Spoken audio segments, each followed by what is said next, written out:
It's Thursday, Spags. It means Nana Pete might be making an appearance. It means a special guest might be joining us on the show as well.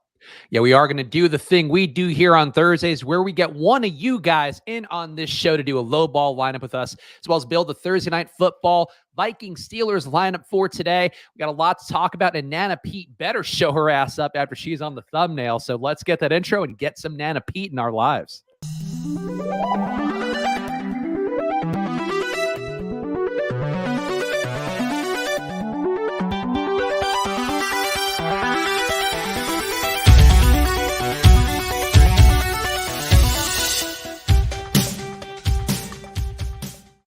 Hello, everyone, and welcome to another edition of Splash Play, the fantasy football podcast for every game under the sun. And once again, I am Chris Spags, joined by your friend of mine, Peter Overzet. And Pete, I realized too, people, hopefully, if they're not new to the show and not seeing that intro, it's not actually your Nana. It's just you doing an old lady character. I'm not being like mean to an old lady to start the show. No, it is my actual Nana. And, that's why when you guys get the invoices over there for the work, it's my family that you guys are paying. We have the Mafia member, we have my Nana. So yeah, you guys, Football Outsiders is supporting my entire family, and we're really grateful for that. Oh, if you want to keep seeing Pete's family members popping up on this show, go to footballoutsiders.com/subscribe. Subscriptions were up thousands of percentages. I can only presume after we had them going on Monday to save Pete's life. And here he is looking better than ever. So continue to go over there, footballoutsiders.com/subscribe. 99 cents a week on there. Get DVOA as well as the GoFundMe to keep Pete's family alive. It's going to be the main things you're getting over at footballoutsiders.com/subscribe.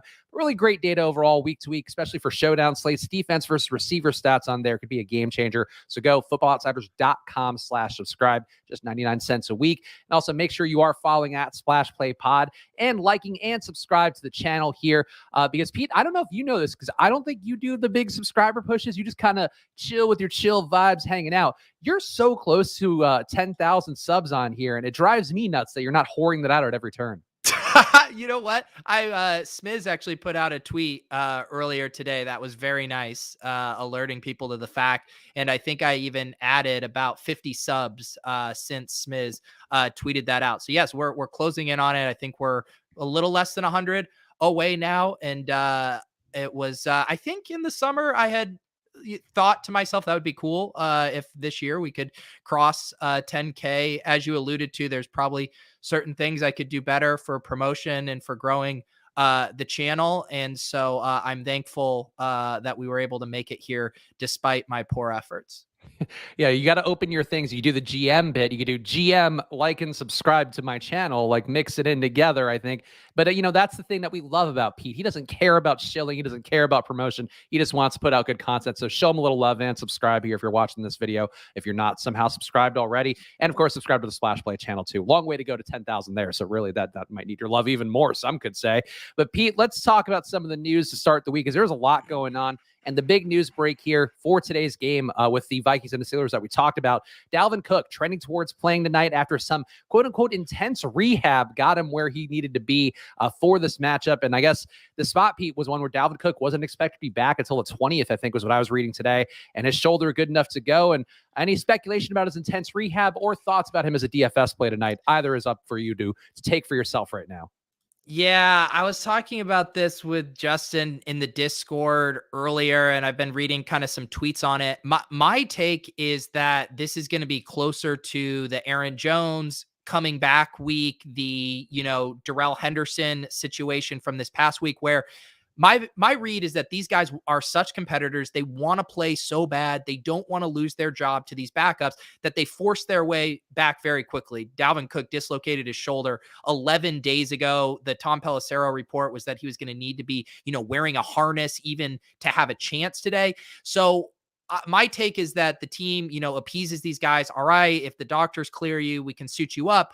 But we're still going to give, Alexander Mattison 75, 80% of the work. And we'll give you 5 or 6 touches, really manage your workload, let you scratch that itch of being a competitor and getting out there. But I'm leaning toward Dalvin Cook being more limited, even if he's active. And for DFS purposes, I'm kind of hoping that's how it plays out. I hope he's active. And then I think I will be overweight on Madison. And if I get burned by a fully, good to go Dalvin Cook, so be it. But I just have a hard time believing that he really could be at full performance. And then I'll also add, there was the Tom Pelissero report earlier this morning that was more optimistic.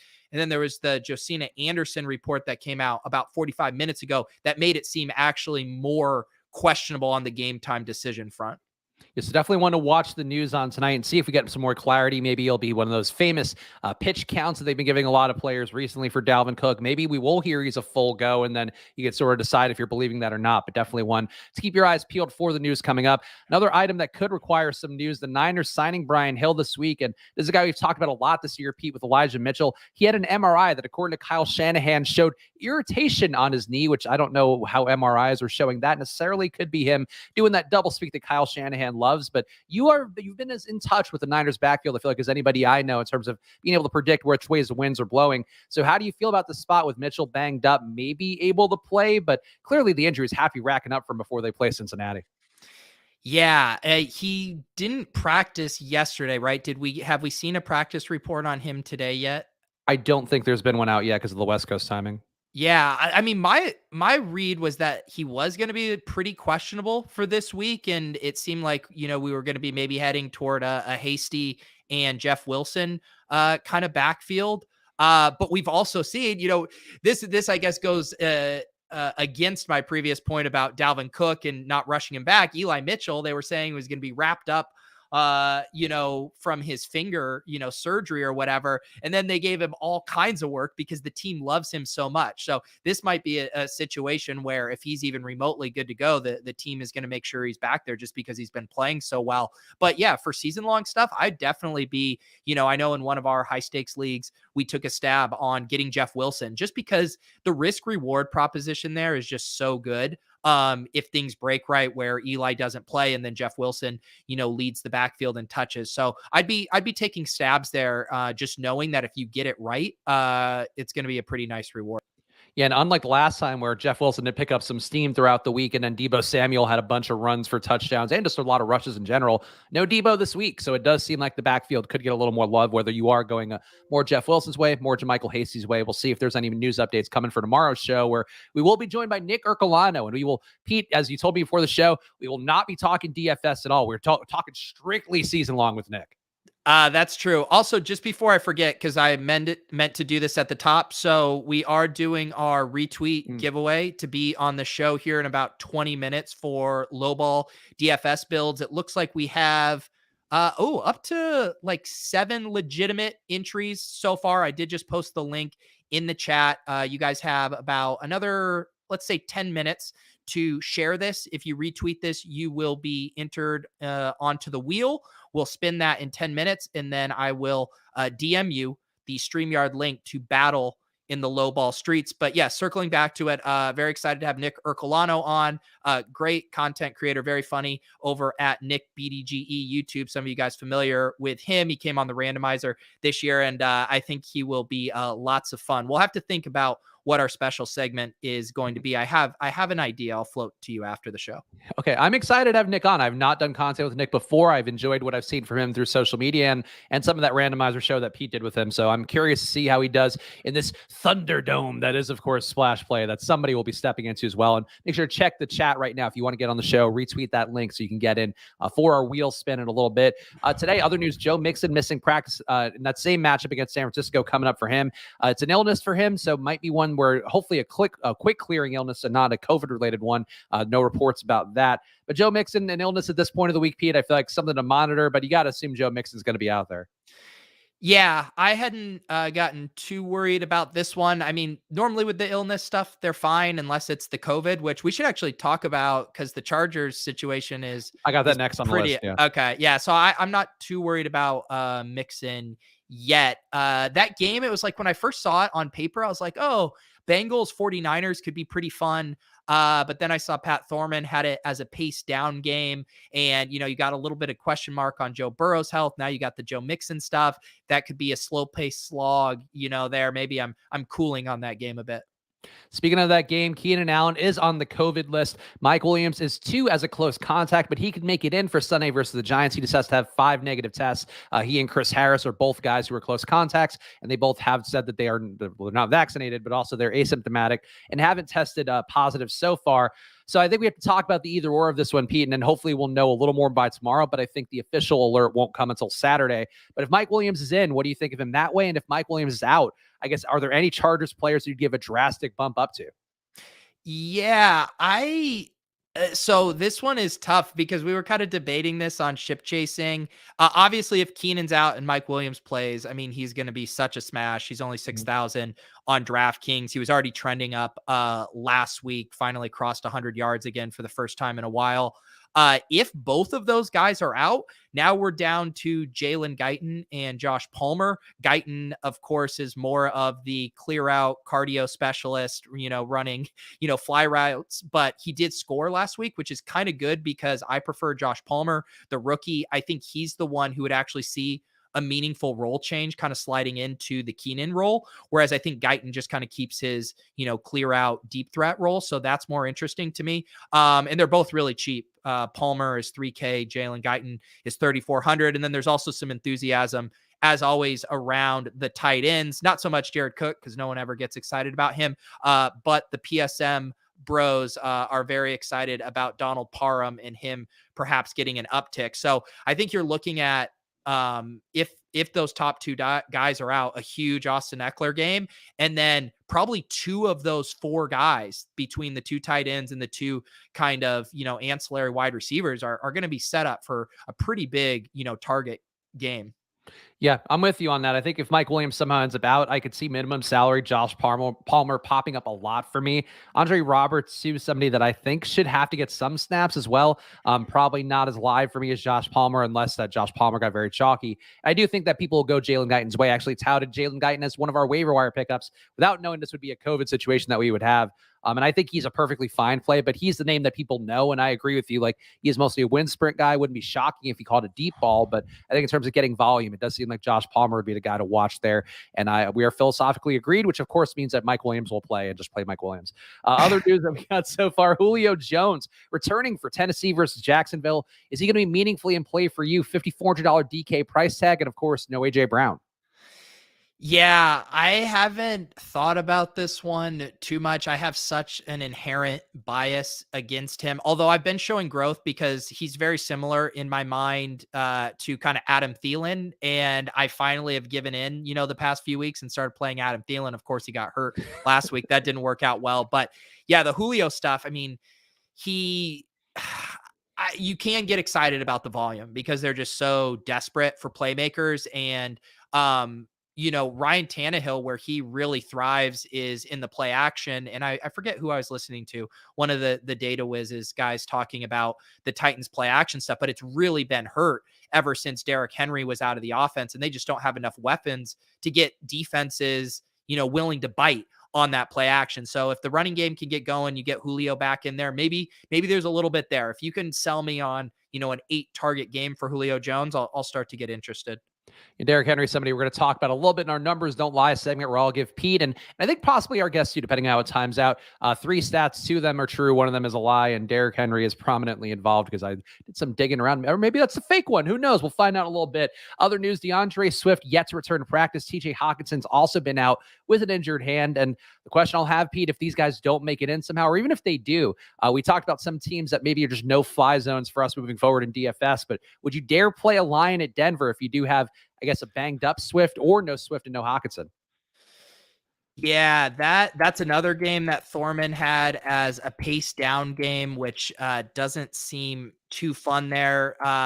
I guess, if Jamal Williams, opens up again at 5,500 without Swift, I guess maybe that could be vaguely interesting. But yeah, none of those guys, I guess we can go back to our Amon-Ra St. Brown versus Josh Reynolds debate. The problem is they're both kind of priced up now too, right? Like they're not just the super cheap free squares like they were before. So yeah, this is probably, I do like some of the Denver plays, but this is probably one of those things where I just pick a Denver player in my lineup and there's no like bring back or anything.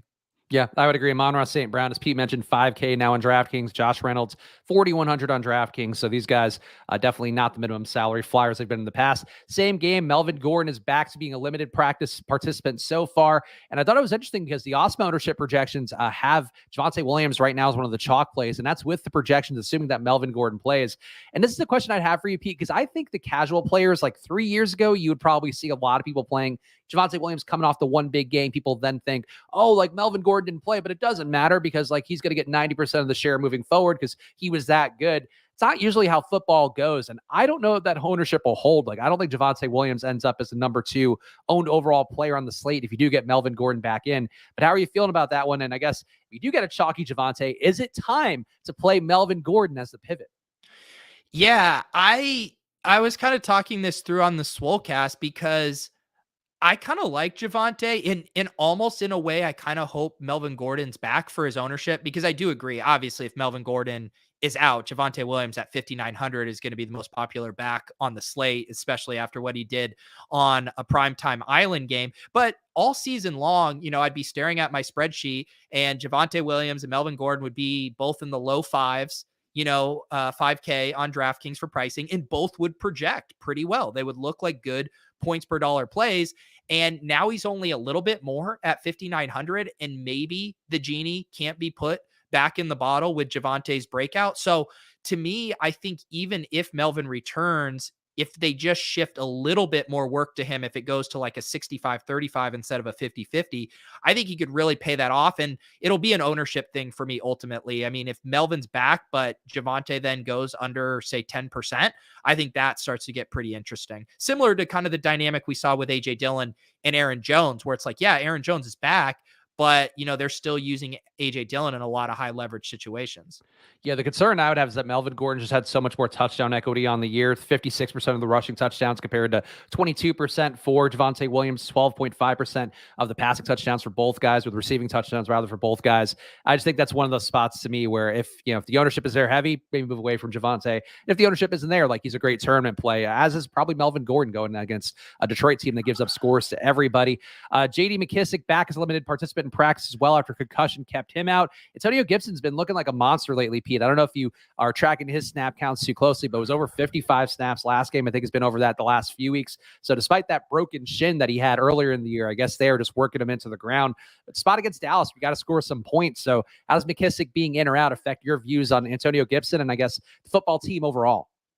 Yeah, this is almost like the opposite of the Javonte Williams one, where it feels like, his role could truly grow, where I'm way less excited about Antonio Gibson, chalk Antonio Gibson, I should say, with McKissic back. I don't think this is like, oh, well, now they saw what they have in Antonio Gibson and they're not going to use JD McKissic in the passing game. Like, no, this team loves JD McKissic. They've seen how explosive Antonio Gibson is, and they still give JD McKissic all kinds of work. So yeah, I'm not touching Gibson I'm seeing right now, like an aggregated ownership around 21%. Like with McKissic back, I'd rather, if I'm going to eat that kind of ownership, I'd rather play Barkley. I'd rather play Josh Jacobs. I'd rather play Javonte Williams in that range, CEH even. So I'm not too excited about it with McKissic back.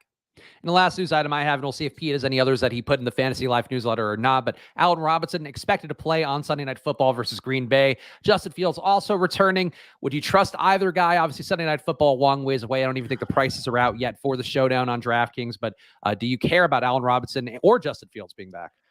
I mean, it's cool that Allen Robinson is back. He gives that, Justin Fields is back, gives that game a chance to show some signs of life. But I haven't seen anything from the Bears yet this year, other than maybe a few glimpses from Darnell Mooney that gets me excited as a fantasy player. So I don't know. That seems like a big spot for the Packers. They're popping as, like, when you look at defensive projections this week, they're the number one defense. So I think that could be a pretty gross spot for the Bears. Yeah, certainly some guys you'll get exposure to in a showdown if you're playing a bunch of lineups, but for season long, I don't think you have a lot of reason to go jamming these guys in your lineups, even if you have that sunken cost fallacy of Allen Robinson all year. And worth pointing out, too, for the season long people, Randall Cobb also going to be out with a core injury for a while. So if he was one of those guys holding down your wide receiver 3 spot, get him out, put somebody else in. And Pete, now the question is up to you. Is it time for the low probability crystal ball, or is it time for numbers don't lie? How about this? how about, can I put these? Oh, we got to do the drawing too. We got to do the drawings. I was just starting to type the names into We've also the already got wheel. questions for Nana Pete. D Gold, one of our regulars here, has one that I don't even know where it's coming from about Taco Bell sauce, but I'm going to put a pin in it because I don't want to even touch it until Nana Pete gets her shot. No, I need you to vamp because I'm trying to put these names into the sheet. So feel free to take one of the questions from the chat for a second. Well, so here's the first thing I'm going to say is make sure you're following at Splash Play Pod. And also, if you haven't done it in a while, please go over to our Apple Podcast page and give us 5 stars and a review. We're still going to go back to that for a viewer giveaway at some point, a viewer guest spot giveaway, rather, maybe even an actual giveaway. Who knows? But either way, go leave us 5 stars and a review on Apple Podcasts because we got to remember to promote everything at once. And sometimes we move the target around because we get tired of talking about things, but we very much do appreciate your podcast reviews. So go check it out. Links are in the description. You can also go find them on Apple Podcasts if you search Splash Play. But you got the wheel up, so I vamped long enough with just ad copy. That's right. I'm just going to make sure that I have everyone here. Ravu Reeb, we have Mathology, we have Matt, we have Steve, JD, Iceman, Jacob, and the Mortgage King himself, Brian Schultz. Spags, give me a number of shuffles. I will say 2 shuffles for this board here. 2 shuffles. Now we're going to hope the Island King doesn't come up because we're afraid we're ducking him in the low ball, I think is where we're at. Please don't tell someone that they are or aren't coming on the show. All right, it's Jacob Cohen. Jacob, I know Jacob is in the Discord. Jacob, are you watching live right now? I will DM him the link on Discord, though.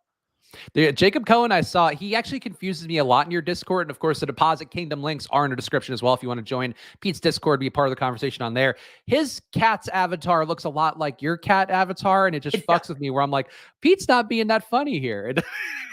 I do. So I will admit it is slightly triggering to me that he is using a very similar purr.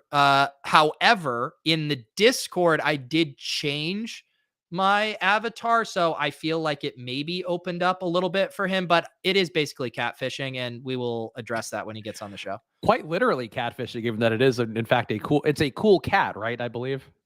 Yeah. Hang on. No, that one that's Penelope's Country Club. Cool cat would be worth far, far more. Let me make sure. We might have to respin here. Oh, Jacob might not be able to make it. The drama, always drama with picking a viewer guest on this show. I'm figuring out he might have had parental duties pop up unexpectedly. So why don't we put the child on the show? that is an option. That is on the table here.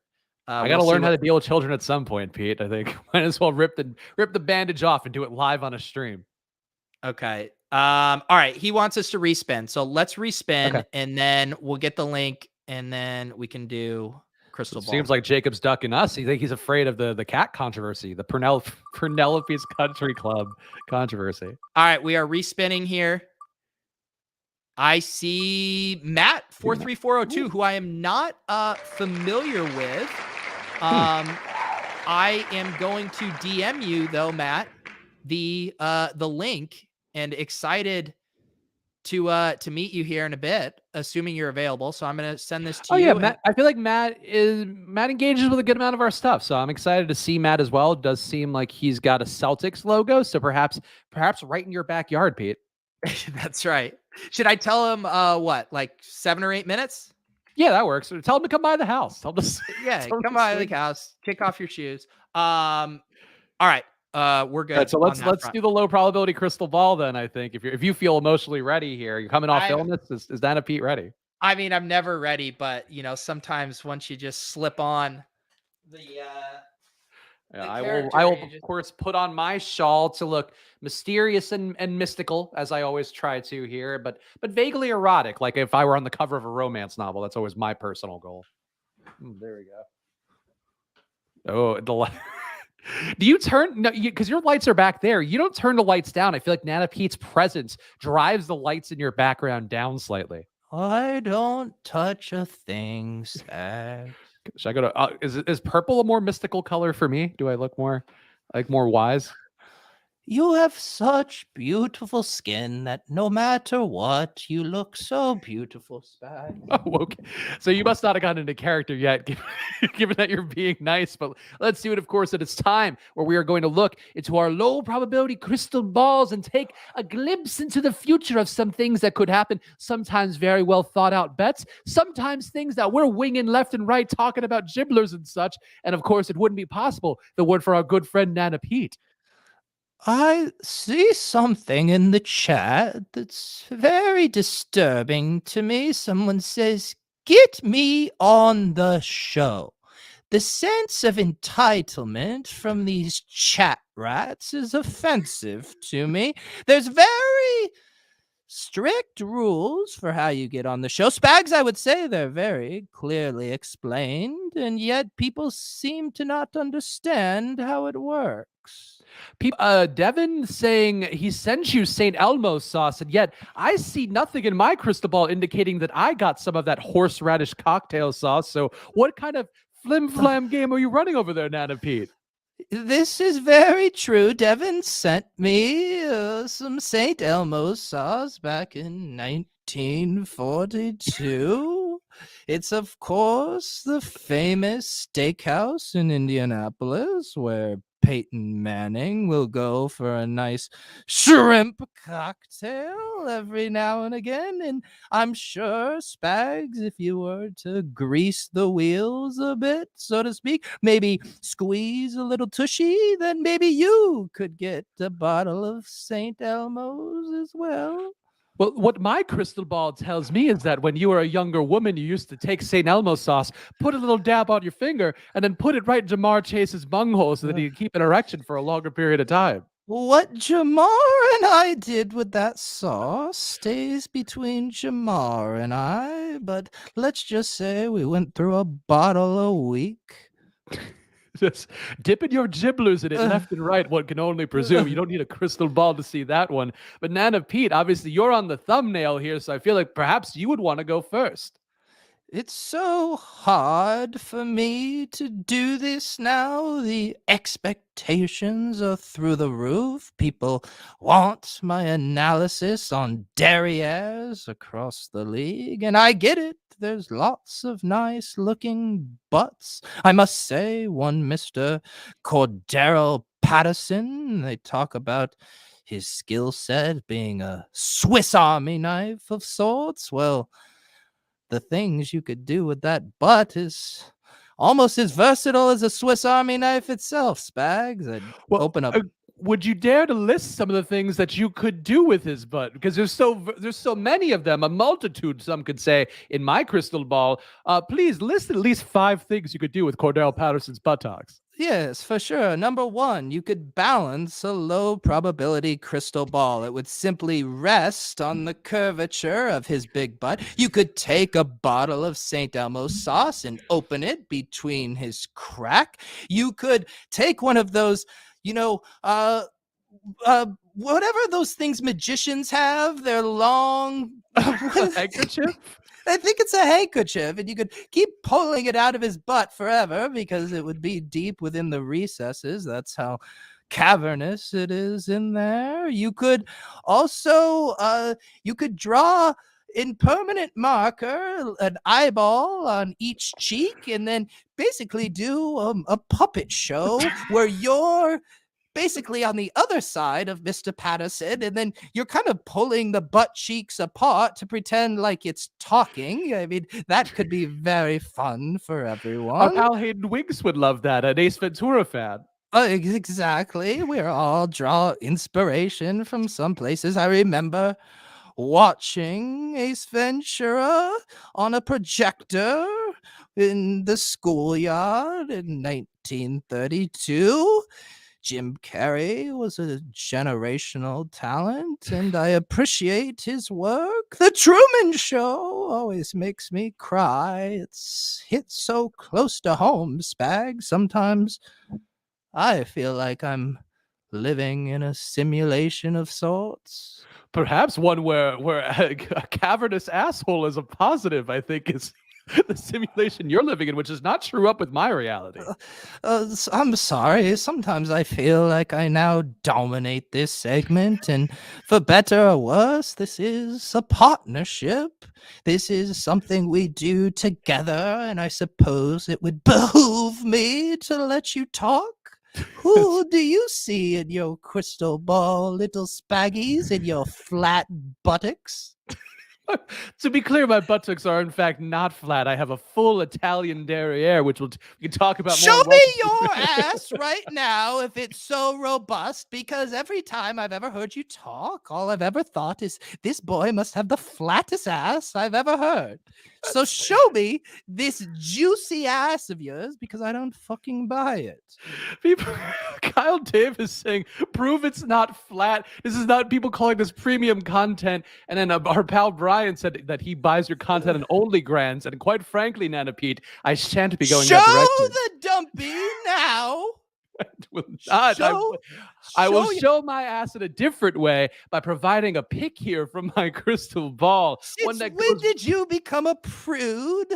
You little it's more that I don't want perverted. to upset the setup here with my enormous butt cheeks, my Nicki Minaj style butt cheeks that could take over and knock down everything on the desk. I'm so disappointed in you. If the people wanted to see my ass, I would show it to them once I hit 10,000 subs, of course. That's yes. If Pete can hit 10,000 subs throughout the course of this show, I will twerk for the end of Splash Play today for Nana Pete's enjoyment as well as everybody else's consternation out there. But I do have a low probability pick. It's hard, yes, of course. You wrote something down that you need to recite verbatim for this segment. Go ahead. Instead of really showing us your cute little flat butt. It's more of a note item here that I have Tom Brady.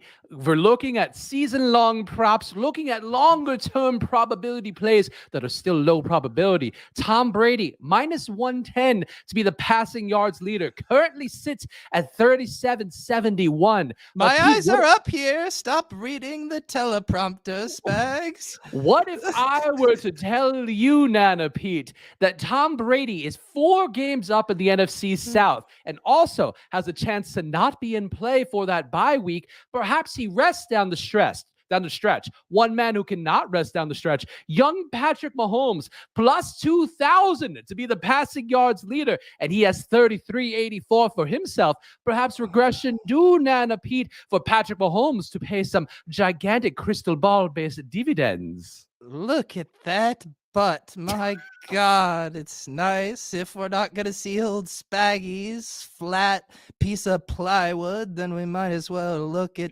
Tom Brady just bursting at the seams in those white pants, and even Bills, I must say. I mean, it's nothing I'm writing letters to Tony about like I did during the war, but it'll do. It'll do. I just wish those sweatpants were more form-fitting. I'm sorry, I digress. Bill Belichick built more like SpongeBob, I'd say, but Tom Brady, now that is an ass that you only get with avocado ice cream. Oh, that is true. That butt was sculpted one avocado ice cream bite at a time. That butt wasn't built in a day, I'll tell you that much, Spags. Well, Nana Pete, I hate to get you back on track, given that people just seem to enjoy you riffing. Perhaps you could spin off your own podcast like Comedy Bang Bang, but I think we can get perhaps a low probability play from you here, unless it's just that Cordero Patterson's ass is very versatile, which is not really low probability. No, I would spin it off and call it Comedy Butt, and I would talk about the finest asses in the land. I still maintain Michael Gallup has a tushy to die for. But the low probability crystal ball, that is why we are all here. It's not to have me wax poetically about tight asses that were sculpted in the weight room. next to a squat rack and the Not gluteus on the squat rack, just next to it. next to it. Sometimes you can get a nice ass just by osmosis. Spags, why do you think my ass? You think I'm squatting 400 pounds? No, I go and watch boys do it, and my ass tightens up by proxy. I would have thought that your butt cheeks would look more like a California raisin costume from the 80s. There's something I'm seeing in my crystal ball. A lot of people are chasing the ass of Jalen Guyton, but God, are they sorely mistaken. It's a basic bitch ass. It's an ass with no character. It's an ass you would see in a catalog, something you'd see at the sharper edge, just completely run-of-the-mill bullshit. But let's talk about this Joshua Palmer ass, because this is an ass you would see in the Guggenheim. It's fucking sculpted by Michelangelo, and it is a true piece of art. It's a piece of ass. It's a piece of work. It's everything you want in a 3K wide receiver on DraftKings.com. Ooh, okay. Not really a low probability play, especially with the receivers out there. But I suppose if you're buying asses at sharper image, then who knows exactly where you're taking in as your data points. Oh, Mr. I tout Kyle Pitts is now saying my picks aren't low probability enough for you. What do you want from me? You want me to tout Jawan Jennings in that dump truck of an ass of his? What do you want from me, Spags? Old Tonka ass Jawan Jennings is what we call him around these parts. But I would like to get to our viewer guest, so I'll give one more low probability play. And for some reason, the crystal ball, I'll tap it, but it's fixated on the Tampa Bay Buccaneers, and it's telling me former Bucs superstar, now back in tow, Rashad Perriman. This week, Nana Pete, he will outscore one of Mike Evans and Chris Godwin. He ran 59 routes last week, and you give Rashad the ball, baby. Those taut butt cheeks, those Taco Bell-filled butt cheeks, nobody can ignore. I like it, Spags. It's inspired. And one thing I just realized is the guest we invited on the show hasn't responded to my DM. He hasn't appeared on the show. Other guests get invited and they have children's asses they have to wipe instead of coming on. It's as if no one cares about the prestigious honor it is to come on here, Spags. I mean, what has come of this crowdsource segment? Because God forbid I cannot have the fucking mortgage king of Miami on again. I swear to God, Spags. I swear he is to the God. mortgage king of all of Florida, to be clear. And Florida's a very large state, covers the entire thing. Go check it out. Island Mortgage, Brian Schultz doing a great job. We could also just drop the StreamYard link in the chat, perhaps, and just see what happens. That seems too risky for a man who's about to hit 10K subs. I get some racist bugger on here that destroys my good standing with YouTubes. Michael Guess is throwing some quality one-liners out there. Kyle Davis has been around doing great. I think we could open it up to the chat if the people who don't really want to participate enough to show up. Well, I'll give an option. We either find a guest or you twerk on that couch for the duration of the lowball DFS build. Are those the two options? The only two options we have are that? I'm afraid so, Spags. I looked into the crystal ball and all I see are two paths forward, and one is a guest coming forward and the other is your flat fucking drywall of an ass on the screen, gently gyrating. The irony, Nana Pete, is that we've often talked in this house that my girlfriend, who has a large ass, and myself, the large ass, we are clearly going to be locked into large ass children of some sort, and we merely hope that it leads to athletic prowess. A nice high large ass is what you want. Look, I am willing to admit I made a wrong assumption on the depth and concave of your ass. All I'm asking is for you to prove it to me, because until then, that ass is proven flat. Innocent until proven guilty, flat until twerked on splash play is what my grandmoms used to always say. Was that on the family crest? I don't see that in my crystal ball.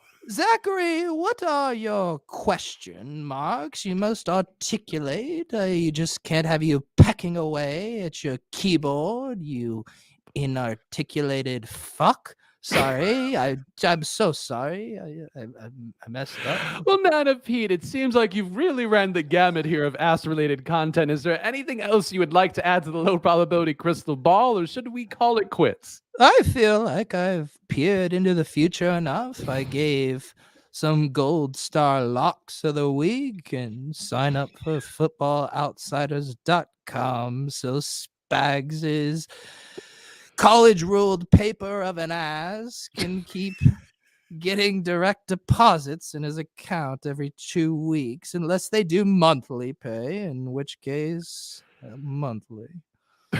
And scene. It's Mookie saying, I wonder how many new viewers click on during this segment and never come back. I think there's a decent possibility here. That post ship chasing, ship giving show, a lot of people checking out the show being like, boy, I really enjoyed those guys' banter. And then we did this for 20 minutes. We do really need to find someone to come on the show. I think we have to go spin again. Okay, spin again. I just think throw the link in chat. First person who comes in, they get in. No, because then a bunch of people are going to come in. They'll be in the green room. It doesn't matter. All right. Yeah. You got to be the bouncer. All right, so let the chat catch up before we drop the link in, so like they can sort of get in position, get their fingers ready. Yeah, the cat's out of the bag. The StreamYard link is in the chat. Oh, okay. All right, so first person to come in, or honestly, the person that you just want to pick, Pete, follow your heart. But I feel like I am going to let a few people come in, and then I want you all to look into the camera, and I'm going to look at you down in the hopper here. No, Mortgage King is here. No. Mortgage King clicked this way too fast. He's gonna have to sit down there with the rest of them. Spags, can you see it? Can you see the hopper in yours? No, actually, I can only see myself and you, unfortunately. Okay, we're gonna go ahead and I'm glad the hopper would be filling up though. At least we found one. Let's do numbers don't lie while we let some people trickle in here. Okay, so there we go. So Pete will play bouncer. We'll do numbers don't lie, where, of course, I lovingly craft 3 stats per week. 2 is true, 1 is a lie. Pete is going to have to guess which one is the fake. Pete, do you feel ready here as you're managing a packed house, I presume, of people on the back end? Oh, yeah, they are just flooding in. I hope StreamYard can actually handle the number of people who have popped in the hopper right now. All right, first stat up. T. Higgins and Justin Jefferson both had monster week 13, spurred on by the same 183 air yards thrown each guy's direction. But there was one man who stood above those two as the week 13 king of air yards. That is Elijah Moore. Elijah Moore had 201 air yards against Philly, and his 3 end zone targets were also tied for most in the week. Pete, does that sound true? Yes, it does. I know that Elijah Moore led the league in air yards last week. I think that checks out for me. All right, next stat up. We got Nicole Hartman, who has certainly had a fall from grace in the Chiefs wide receiver core this year after not scoring over 10 fantasy points since week 8. But has it gotten as bad as it seems? Hartman ran more routes than Josh Gordon and Demarcus Robinson in week 13, despite having just 1 catch for 12 yards on 1 target. How does that one sound, Nana Pete, or regular Pete? Turkey Pete. I'm going to be completely honest. I heard the part about Nicole Hartman at the top, and then I didn't get it because people are flooding into the hopper now. And now I'm wondering what we're going to do. Okay. Well, we'll figure that out. Nicole Hartman ran more routes than Demarcus Robinson and Josh Gordon and has not scored over 10 fantasy points since week 8. So that's okay. Yeah. I kind of buy that, that he's been on the field a bunch, but not producing. Although I know Pringle's been running more routes than him. So I'll have to think about that one. That might be fishy. And the last one up, Jonathan Taylor is likely to hold down the 2021 rushing title with 1,348 yards, a big gap between him and number 2, Joe Mixon's 978 yards. Would you believe that despite not playing since week 8, Derrick Henry remains number 3 on the year? His 937 yards make it possible he cracks 1,000 yards a season if he does return at some point here, but despite not playing half the year. So there's your last stat. Which one is the false one and which 2 are true? I feel like something weird with that Nicole Hartman one. I'm going to say that one's false. Damn it. You are correct. Nicole Hartman only ran 9 routes and actually 9 snaps in week 13. So he is fully out of the ecosystem. So damn it. I thought I had you with between like the people flooding the chat. I was like, finally, I've not gotten you in this. I feel like for a month straight now. Yeah, I'm on to you. You are. It's good. Yeah, I make no improvements to my game with low ball, and you've somehow completely solved numbers don't lie in a way that really hurts me. All right. So here's the deal, Spags. I need you to weigh in. We Okay. have 3 gentlemen in the hopper right now. There was a 4th, and they bowed out. How do you want to do this? I think we bring all 3 on. Weigh in. We have 3 gentlemen in the hopper right now. We gotta turn the playback off. Party foul. I regret it. Turn the audio off. I never want to hear my neighbor's voice again. Weigh in. We have 3. No, who is this? Playback off. Party foul. Hang on, I'm gonna figure out who it is. No. Boop. I think it might be you, Paul. Oh, Paul. You've brought shame to our family, Paul. Or it might be George. Is it George? Oh. George. Yeah, George is still muted. George, can you unmute yourself? No. Or it might be George. It is George. Oh, George. Yeah, George, you got to turn down your computer audio so we can not hear ourselves. I think you probably have the episode up in another tab. You got to X that out. All right, there we go. This is what happens, guys. Only on Splash Play do you get us hashing these things out, bringing on a bunch of people. You just end up with fucking Brian again. Well, either way, we will do low ball. The Mortgage King is here. The low ball king. George Gettle also here. For a second, I thought it was George Kittle and was greatly confused. Paul's back. All right, how's everybody feeling? Everybody's audio good now? That's the question I have. I believe so. All right, there we go. Paul, you sound good. Are you driving right now? Negative. I am pulled over to be safe. Wow. So you were listening to the show while driving. You heard about this once in a lifetime opportunity to come on the show. You hit an off ramp right there, maybe a little rest stop, and said, "Let's do this." Actually, I think I might have accidentally did it. Somehow my glorious derriere, I think, tapped the screen and a link, and here I am. There you go. Well, we're glad to have you. George, struggling over there. He did just bow out. Mortgage King, how you doing, buddy? I'm doing good, man. Just another day in paradise. So yeah. How's the market looking down there? It's been wild. We got more stuff going on than we know what to do with, but I gotta make time for you guys, you know? I appreciate that. So you guys want to do a 4-man? Are you guys ready? Hopefully, I mean, we know the Mortgage King knows the rules. Paul, are you familiar with our low ball competition and what it means to be a part of it? I actually do not. I usually catch Nana Pete most of the time, and I have not heard the low ball before, to be honest with you. Okay. Hey, look, the important thing is you showed up. The best ability is availability. We all know that. Pete, explain to Paul what we're going to do here with our low ball for week 14. So what we're trying to do, Paul, is we're each trying to build the worst possible lineup for week 14, and we go around and do it snake draft style. So once a pick is taken, you can't pick that one for your lineup. And then the other wrinkle is you do have to use at least all of your salary except $500. So you got to get up to $49,500. You can't just pick a bunch of $4,000 players. And then if you try to pick someone who's injured or questionable and they don't play or they don't register a snap, that's a 20-point penalty. So that's our way of making sure people aren't skirting the rules. Does that all check out for you? That sounds like a normal lineup for me, so I think we'll be good. All right. And that's low ball. Kyle's saying we're ticked. We're not ticked. We just needed to know what we had to explain. I'm personally delighted by the chaos, and that brings me a lot of joy. No, I'm very excited. I am a little curious what happened with George there. It was an intense few minutes, but hopefully we can. I think he got shamed by the audio thing, which I feel bad about. If George could figure out the audio, we just can't hear. That's like the one thing they used to do in like drive time radio is like turn off your radio, and like now we're dealing with it in our generation. Crazy. So what should we let Paul have first pick since he's coming in pretty blind? Yeah, I think that's fair. Paul won't work the system like that. So Paul, of course, the goal is to build the worst lineup possible. Who would you start it off with? Oh yeah, let me get the share screen here. Yep. Go ahead, Paul. All right.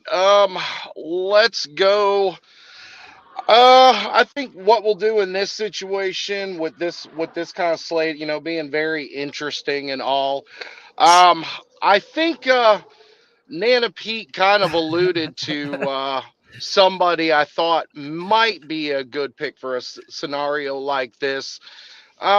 Even though he is lower priced, I think I'll go ahead and take my first pick as being Mr. Joshua Palmer.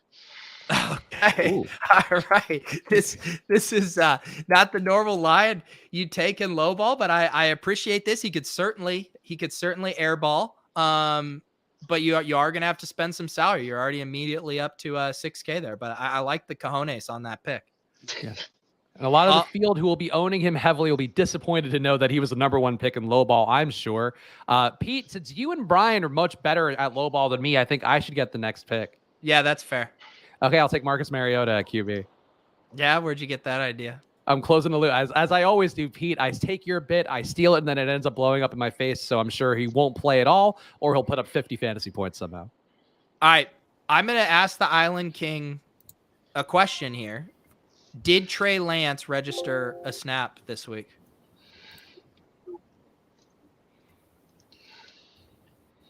Do we have you, Schultz? He's intimidated. Oh, no. Honestly, I'm not sure. Oh, okay. Yeah, I can't remember either. Yeah, you should pick Can him. you hear me? Yeah, I'll let you go though. You go first.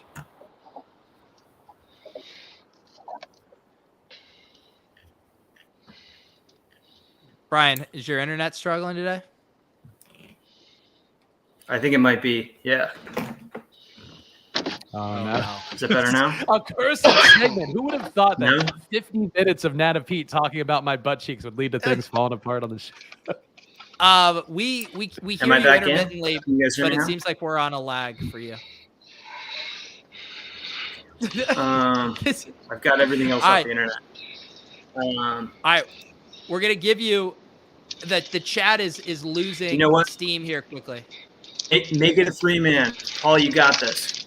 Okay, we're gonna say Brian bye to the bowing mortgage out. A coward's move by Brian, and we all know that he relinquishes the low ball crown. Paul, you are now our low ball king, no matter what you do this week. Well, see, I think what it was is the riveting first pick. Might have the strategy might have possibly made his internet drop out. We never know. I am going to go. I am going to take a different line. I'm not going to mess with the Trey Lance stuff. I'll leave that to Paul if he wants to. I think Davis Mills is a pretty dusty ass play this week here versus Seattle. So I will play Davis Mills. And then as for my next pick, I'm going to choose some salary up on the high end. I think Nick Chubb is too much this week. I'm going to play Nick Chubb here at 7,600. All right, I think that's a reasonable approach there. And also, Trey Lance did not play a snap last week. Okay, yeah, so I'm really even hoping you're going riskier. to pick him. Yeah. All right, for me, I will go. Oh, this guy's on the showdown slate. I will go, and I will not. Like, it's all on the same sheet. I forget to do it. I forget to take him out. I will take a guy that I was surprised to see. I don't know. I guess no. That guy's also on the showdown slate. You're struggling. Paul's better at slating this than I am, apparently, after years and years of doing these shows. I will take a guy in that same game Pete talked about, Tyler Lockett, 6,700. I think it's a DK Metcalf week, or really a nobody week, hopefully, but I will take Tyler Lockett. All right, Lockett. And now we are back to Paul. Paul, you are on the turn here, so you do get 2 picks. All right. What I will do, let's go ahead and slide over to quarterback. Yep. And what I'm going to do is I'm going to believe that some certain finger has not quite healed correctly, and we're going to go with Russell Wilson. Oh, Wilson. All right.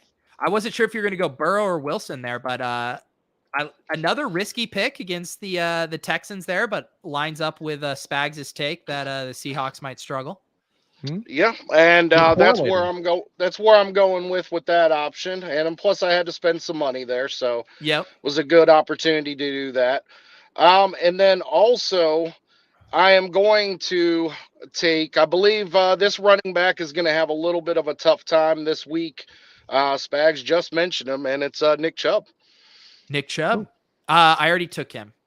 I took him. Oh, there's the. Yeah, that's the one rule that Pete didn't mention, Paul. Is you can't take. I did mention it. No, he did mention it. He did mention that, and that is my fault. I'm flying blind. Let's align and blame Pete. I did mention it. No, he did mention it, and I'm flying blind because I don't have DraftKings popped up on my own, so I'm kind of going off the top of my head here. So in the aspect of that same game, since I feel it's going to be kind of a bad game for Cleveland, let's go with Kareem Hunt. Okay. This All is a right. smart move. Smart move. All right, Paul. Look, Paul, no matter what you do, you showed up. Your audio works. Like, you've won low ball in my eyes. Yeah, and like, Spags and I have admitted that we're kind of, opto-broing this a little bit, maybe looking at some points per dollar values. You are a true low ball hand builder today. You are the equivalent of the guy who builds his lineup on his toilet on a Sunday AM for low ball, and we love that. All right, I am going to, or is it? It's back to you, Spags. Sorry, my bad. I will take a guy that has been a low ball staple for a while now, but I'm going to chew up some salary with one Terry McLaurin at 7K. All right, Terry McLaurin, Spags.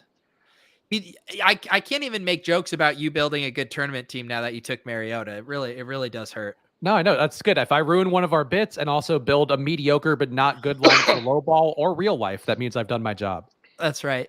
All right, I am going to take I'm going to get my defense out of the way here. I'm going to do the Bills defense. They're cheaper than they normally are, but on the road versus Tampa Bay at 2,700. I think that's a pretty bad spot for them. So I am going to burn my defense there. And I'm also going to correlate it with one of their running backs that looks too expensive, assuming Zach Moss is probably going to be healthy again. I'm going to put Matt Breida in here at 5,300. Okay. Oh, yeah. Matt Breida, certainly the snap count was down with Zach Moss back, so that makes a lot of sense, and I hate you. I will go for my pick. I'll go to a guy that's been running hot the last few weeks. I'm going to hope it comes back down to earth and we get the top buttocks of Jamar Chase popping off. T. Higgins, price tag's up. He'll be my third receiver. All right. I love all three wide receivers you picked up. All have 35-point ceilings. You love to see it. All right. Back to Paul here on the turn. Two more picks for you. All right. Let's see. Still not doing too bad salary-wise, but I think what I'll go ahead and do here is we'll go ahead and go with another receiver. Yep. And what I think I'll do is I'm going to go ahead and attack. Let's go ahead and attack that Seattle-Houston game and go with Brandon Cooks. Okay. All right. This is a classic Spags little mini correlation here in his low ball lineup. Also a classic Spags actual player I would play and fucking lose money on every week. Okay, Paul. And who's your next pick here? And let's go ahead and really stack this game up to be a doozy and one I won't be choosing this Sunday if I'm trying to win. Go to tight end and take Gerald Everett. Yeah, Gerald Everett was basically point shaving last week. Maybe his role diminishes. I like your strategy though of hoping this game fails and going all in on it. Back to Spags here in the middle. So I will take another fine tournament play, a pivot to the very highly owned Leonard Fournette.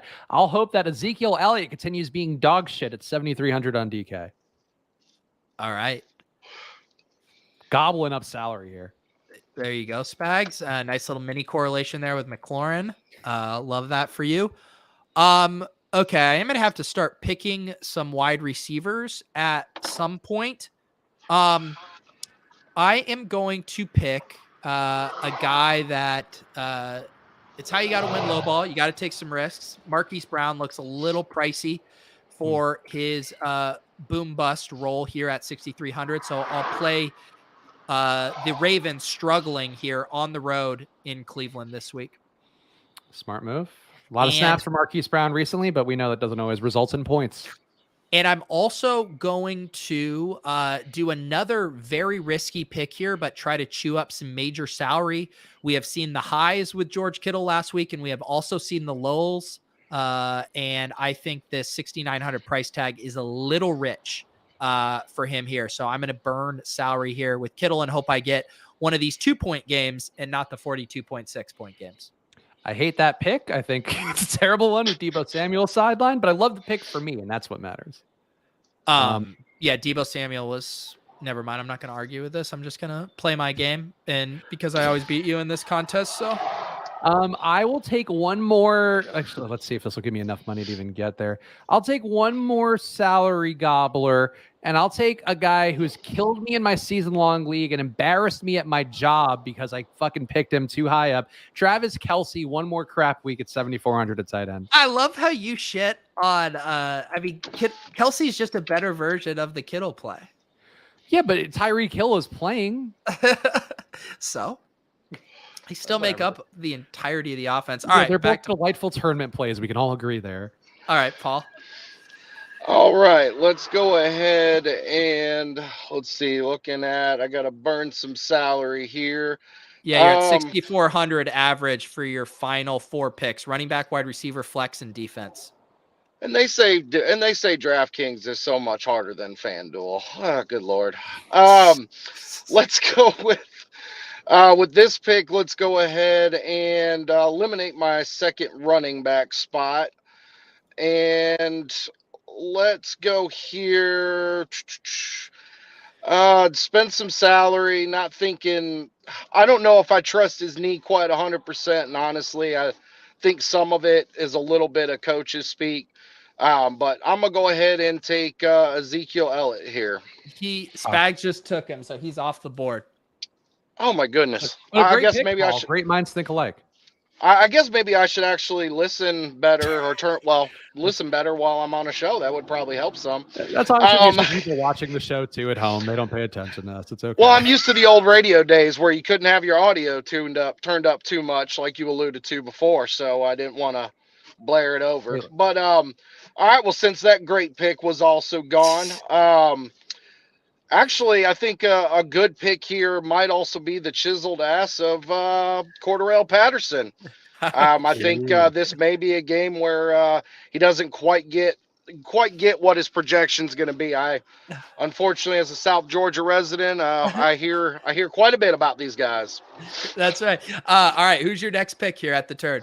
All right, Kyle, I do appreciate that comment. I'm sorry, I've never been on a show before, so you're doing great. Honestly, Paul, you're dating each pick. All right, let's go ahead and get rid of my last receiver spot, and let's go to that Chiefs game and go ahead and get rid of.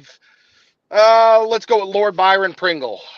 Okay, so I'm just going to let you know you're going to have to spend a pretty hefty chunk on your final flex spot just at this pace. So get ready for a high-priced option. All right, Spags, back to you here. All right, I will go to a guy that should be back this week, but I think he's now lost his role because the other guys are better. I'm going to take Jeremy McNichols at running back. Okay. And is he sure? Yeah, he's back from concussion protocol. He's practicing, so he should play. Spags, you're in the other direction. You can basically spend as little money as you want here. Oh, I already know how this end is going for me, Pete. All right. I am going to do a wide receiver I think is too high priced. I'm going to do Sammy Watkins, keep stacking up this pretty gross game here. Still means I'm going to have to spend about $5,800. I love this player a lot, but I feel like his role is still not necessarily what we want it to be at the salary. So I'm going to pick Tony Pollard here at 6,400. Oh, leveraging off my Zeke play, huh? Yes. Clever. All right, back to Spags here in the middle. All right, and I will take in my flex position a man who continues to get snaps, a man who is also mostly useless. I will take Chris Myarick for 2,500 at the flex. I think you have to be impressed by this lineup, Pete. I think it's hard to argue. I'm really doing something different this week. It's something, I'll tell you that. All right, Paul, you now have 2 picks to round out your lineup, and you do have to spend on average $77.50. So also just to kind of let you know, say you put the Chargers defense in. Yeah, I can't even spend it all. Yeah, so I think we can have a 1-week moratorium. Paul built from his heart, and I think that's what matters. I agree. We're throwing out the salary cap restraint, but you do have to spend top 2 at a position here to finish out. That's not a problem. I was actually going to go with the Chargers defense. Okay. And I think here, honestly, with this game coming up, I think I know a lot of people are probably going to be on Diggs as being a good play this week. But I actually kind of think this is more of a Cole Beasley kind of week for me. And also Dawson Knox. So Stephon Diggs will be it. There it is. 3,100. This is a first, but it's also a first of someone pulling off to the side of the road and in building here. So we appreciate you, Paul. Spags, you are back. Have to spend 2,500 on a defense. I will spend that 2,500 and take the Washington football team and hope that they give up some points, but hopefully not to Ezekiel Elliott. Okay, there you go. And I need to spend at least 4,700 down here in my dumpster diving. Let's but it does have to be a wide receiver. There's always a catch. Always a catch. Let's do Tim Patrick here at 4,800. All right, there you go. The low ball teams are in. Paul, tell us. We'll let you go on your way. Also, people are asking, cigarette or joint? What are we smoking here on the road? Oh, that is definitely a cigarette. The joints were back in the day. I'm a responsible dad now. Oh, okay. So you can't. Are you implying you can't be a responsible dad with joints, Paul? Not me. Fair enough. Paul, what is your handle on DraftKings so I can send you an invite? It is it's freaking Paulie. ITSFREAKINPAULIE. PAULY. LY. Okay. And so will you know your lineup? Or do you need me to? Are you on Twitter? Do you want me to send you a screenshot of your lineup so you can put it into the contest? And you can send it to that same on Twitter. Okay, perfect. All right. We really appreciate you joining us, and I'll be very curious to see how your lowball team does. Paul, give the people the plugs too. You're in Georgia. Do you have any mortgage businesses or pasta companies you want to plug here? That's what we specialize in. No, all I do for a living is I dispatch trucks. So I'm in the trucking industry. But if anybody wants to follow me on Twitter, it is at It's Freaking Paulie. I put out just some random DFS and other bullshit content just for the fun of it. Just a normal dude, just trying to hit it big in this DFS world. Okay. Hey, we really appreciate you coming on today. And what we need on this show is people who step up to the plate. A lot of these guys signed up for this contest and they weren't actually available. Their internet didn't work, and you, Paul, you delivered today, and that's what we need around here. And Paul, you got yourself a new follower, a verified follower. This guy right here, and I see you're a military man too. Looking handsome in that photo, but also kind of scary, for being honest. Yep, that is my weekend job. I used to be active duty, and I still love the military, so it is my weekend job as well. So. Well, thank you for their service, Paul, both in general and also on this show today, surviving. Anything else you want to say to the folks before we go and run through some Thursday Night Football? Get Pete to 10K subs, damn it, because I want to see Spags twerk. Thank you, Paul. Thank you, guys. Truckers and our military happy. That's all I can do with my butt cheek. There you go.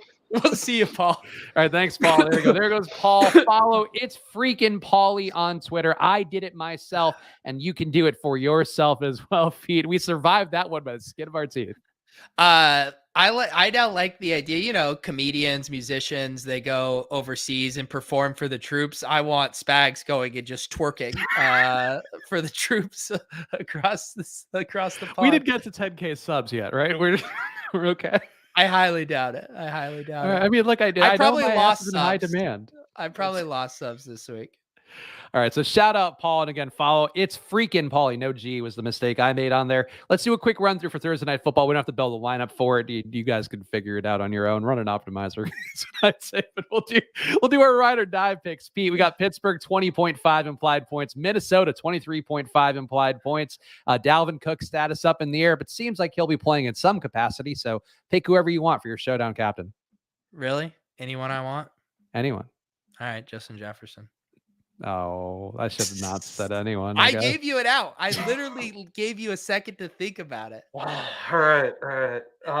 Now here's the tough part. The tough part for me is, do I leverage against it? Go KJ Osborne, who had actually more snaps last week than Justin Jefferson? Or do I go to an equally skilled wide receiver 1 in Deontay Johnson?